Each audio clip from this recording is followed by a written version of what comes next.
एक दफ़ा का जिक्र है कि रंगीन जंगल में एली नाम का एक दोस्ताना हाथी रहता था।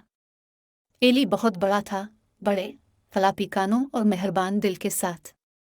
वो नए दोस्त बनाना पसंद करता था, लेकिन कभी कभी वो तन्हा महसूस करता था क्योंकि वो जंगल के दूसरे जानवरों से बहुत बड़ा थे।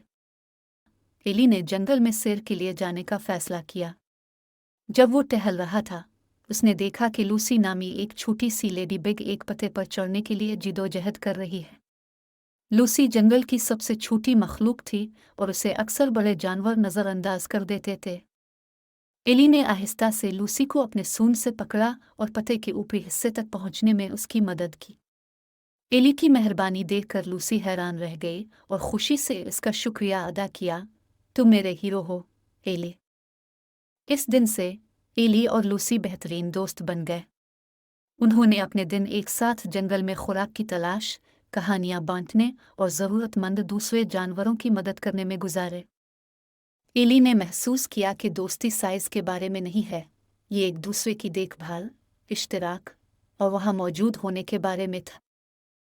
एक शाम, जब एली और लूसी सितारों से भरे आसमान के नीचे बैठे थे, एली ने कहा, तुम जानती हो, लूसी, मैं सोचता था कि दोस्तों को मेरे जैसे साइज़ का होना चाहिए, लेकिन तुमने मुझे दिखाया कि सच्चे दोस्त हर शक्ल में आते हैं।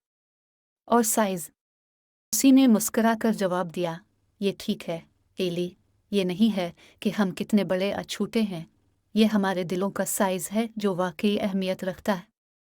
और इस तरह, इस रंग बरंगे जंगल में, एली दी हाथी और लूसी दी लेडी बिग तमाम जानवरों के लिए दोस्ती की अलामत बन गए और उन्हें ये सिखाते हुए कि दोस्त वाकई हर शक्ल और साइज़ में आ सकते हैं।